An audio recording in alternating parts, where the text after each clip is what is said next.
standing on the platform of truth. Pioneer Health and Missions. Isaiah 44:28 to 45:4. God saith of Cyrus, He is my shepherd, and shall perform all my pleasure, even saying to Jerusalem, Thou shalt be built, and to the temple, thy foundation shall be laid. Thus saith the Lord to his anointed, to Cyrus, whose right hand I have holden, to subdue nations before him, and I will loose the loins of kings, to open before him the two-leaved gates, and the gates shall not be shut. I will go before thee, and make the crooked places straight. I will break in pieces the gates of brass, and cut in sunder the bars of iron.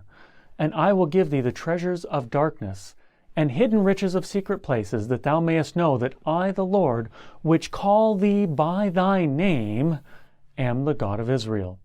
For Jacob my servant's sake, and Israel mine elect, I have even called thee by thy name.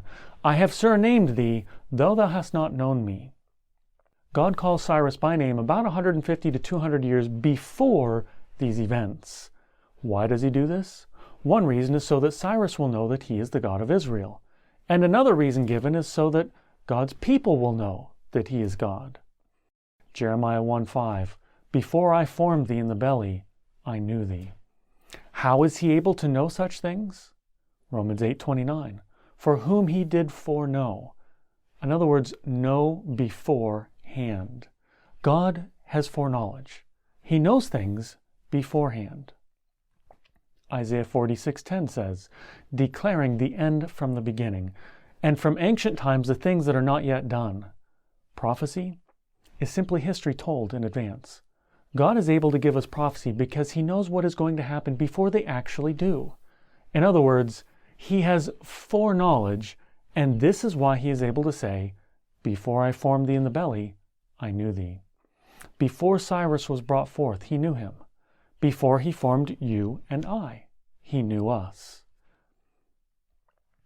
My wife and I have been married for about 19 years. With that said, if I were to go 2,000 miles away and be gone for 2 weeks, in other words, if I were to be separated by time and distance, would I still love her even though she is not in my presence? Of course. What if I were to go back 20 years in time with my current knowledge of her?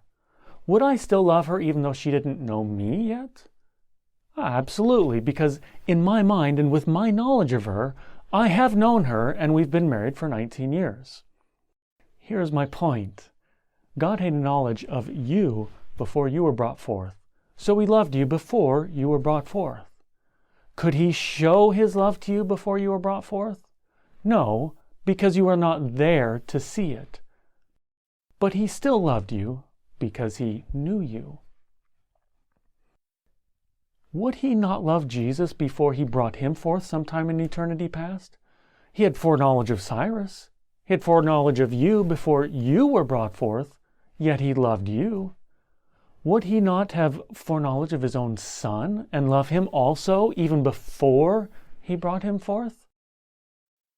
Brothers and sisters, this idea that God must be three to be love has so many problems with it.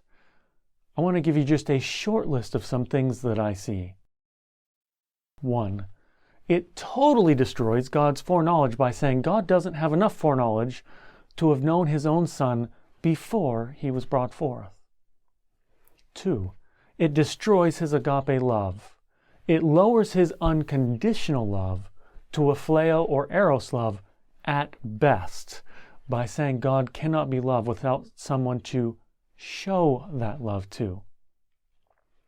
3.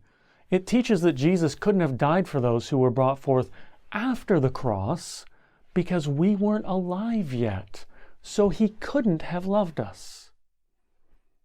4. When we limit God's love, then we limit our love for others because by beholding we are changed. So our love for others can be no greater than God's love, which, again, would be a phileo or eros love at best. And then number 5, we love God because he first loved us. So if we limit God's love, then our love response to Him will be limited. Brothers and sisters, this is exactly what the devil wants. He does not want us to know about God's foreknowledge. He wants to destroy God's unconditional love. He wants us to believe Jesus could not have died for us. He wants us to not have unconditional love for others. And he wants our love response to God to be limited. The only way the devil can be equal to God is to bring God down to his level. God wants you to uplift his unconditional agape love to a dying world. Standing on the platform of truth. Pioneer Health and Missions.